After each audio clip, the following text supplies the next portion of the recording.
Yo, what's going on, guys? So I'm guessing you clicked on this video because you want to know what it takes to pass your MSF course to get your motorcycle license. The hardest thing to learn for me was the S turn and the 90 degrees, and I'll just go over clutch control as well, because clutch control on a motorcycle is so important, and you need to know how the clutch works with a motorcycle and how it can help you. You need to learn the friction zone and how to take off from a stop without stalling, without panicking, without giving too much throttle so that you whiskey throttle and the bike does a whole wheelie in front of you, and yeah, you don't need to do all that. I'll show you today some tips and tricks with my bike, which is a 2024 CF Moto 450 SS. I got this bike 2 days after I passed my MSF course, and is the only bike I've ever had. But yeah, this is the bike that I have been riding for 2 years. This is my second year riding. Next year will be my third. This is the bike I learned everything on. So I guess first things first we'll go over is clutch control and how it is so important when you are learning how to ride, especially on the street. So your clutch is this left lever right here. This is your clutch, and on the right side is your brake. And you have your rear brake down here and your gear shifter here.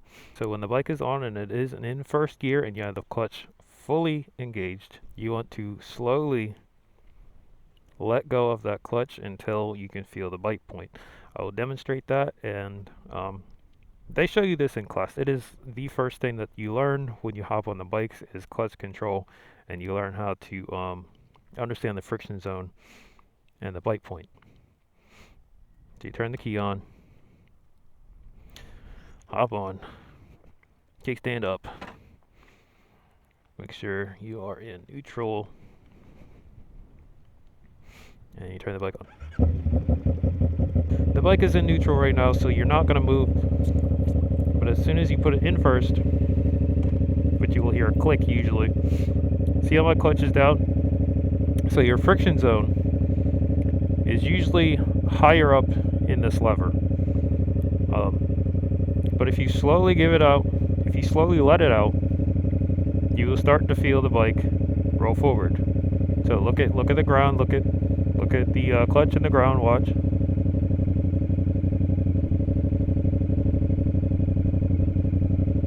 See, so my friction zone is right there.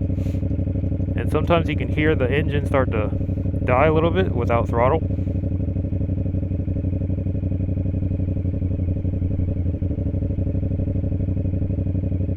You know?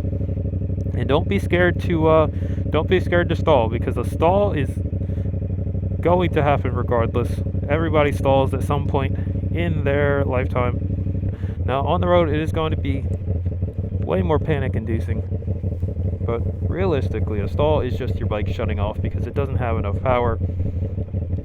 The bike doesn't have enough power to get into first gear. Now depending on what bike you have, you can get into first without throttle. Usually that's bigger bikes. I hope you're not starting on a bigger bike like that, a 1000 or something. You can probably do it on a 600. Even on this, it would probably take a little bit. You know, it's fun to use the clutch for control, even especially in turns. Now don't ride with the clutch like slipping the entire time, but for tight turns and stuff, you're supposed to use the clutch, and I'll demonstrate that with the S turn.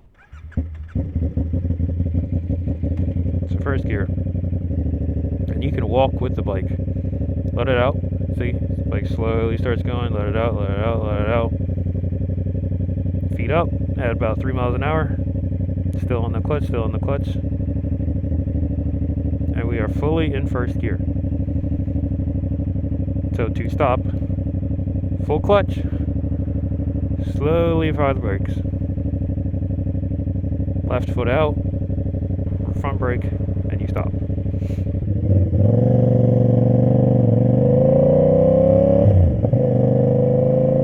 When you're coming to a turn, what I like to do,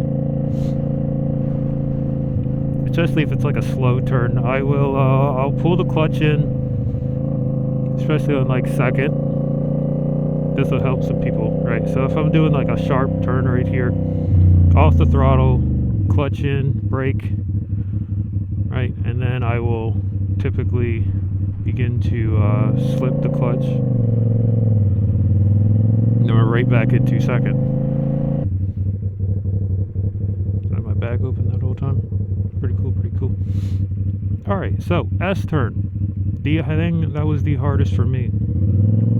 So S-turn basically is like a box turn. It's a rectangle that you have to do basically 2 U-turns in. And it was like the worst. Alright, so let's say this is the S-turn. And what you have to do is a rectangle, and you have to go straight, do a U-turn, and come to this side, do another U-turn, and then go out that far side. So you start here, U-turn, cross, U-turn, and then out. That was the hardest thing for everybody in class to do. Basically, it's all about your body positioning and clutch control. What my instructor told me is to be in first gear, obviously. You need to slip the clutch so that you have control. If you need the power, more speed, you slip the clutch a little bit. If you don't need speed, you fully engage the clutch. Or disengage the clutch. Yeah, you disengage the clutch. No, engage, I don't know. But you pull in the clutch so you don't have power. But yeah, I would say it's pretty, maybe a little bit smaller than this.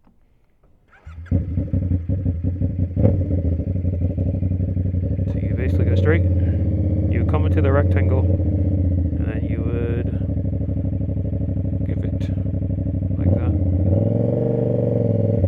Now obviously, it's a little bit harder on a sport bike.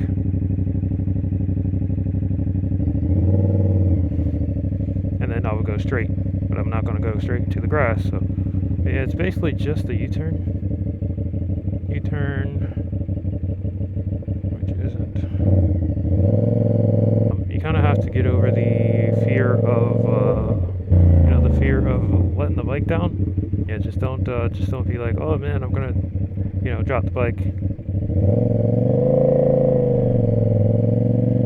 Whenever you are actually doing the actual test.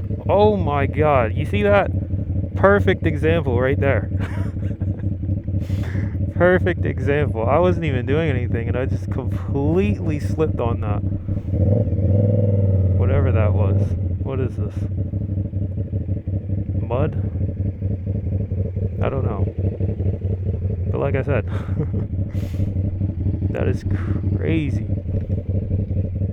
But don't be scared to put your foot down. Usually it kind of happens naturally like that. That was natural. I felt the bike fall and I instantly put my foot out there. Just be very vigilant of dirt and gravel because you don't want to slip on that, especially on the road, especially in a turn. Learn the friction zone on your own bike, whatever you have. I always recommend starting small, upgrading later. It's probably better to pay off your bike in full rather than buy something brand new and have payments on it. But whatever you want to do, it's up to you for your first bike. When you're taking your test, just make sure that you really understand your bike. Whatever bike they give you. I know with my class they gave me, we all had loaner bikes or whatever that we could borrow. So whatever bike you get on the first day, make sure you get that same bike on the second day. So ending thoughts, the season, well, where I'm at, is pretty much over. All the trees are changing, all the trees are dead because it's getting so much colder. So if you are thinking about getting into your FS or your MSF course, be on the lookout maybe around February or March. I think that's when the classes start opening up again. Yeah, make sure to do all your research on the tests that they have you take. It's not hard. It really isn't. It's pretty common sense. The test, or the written test, is pretty common sense. But yeah, you shouldn't really worry about that. All you should worry about is the on-ride or the on-bike test. Like I said, the S-turn was probably the hardest thing for anyone. I think almost everybody lost points on the S-turn. S-turn, box turn, whatever your class calls it. They have a lot of exercises that they have you do. You should be pretty confident with your bike on the second day because the first day is so beginner, First day is just clutch control and getting in the second gear, getting in the third gear, You know, they have you ride around in a big circle so that you understand gear changes and stuff. And then they have you do like a little obstacle course. Like it's pretty cool. It's pretty fun. If you are thinking about getting into motorcycling, at least take your MSF course. If it's not for you, then it's not for you, and you probably had fun. Regardless. Oh, this wind. Well, alright guys, that will conclude this video. That thing is all peeling. All these are peeling. I mean, these are all like 2 years. These are like 2 years old, so. If you watched till the end of the video, thanks, I appreciate you so much. We just passed. Alright, my camera just died. Anyway, comment anything, your experiences with the MSF course, if it was good or bad.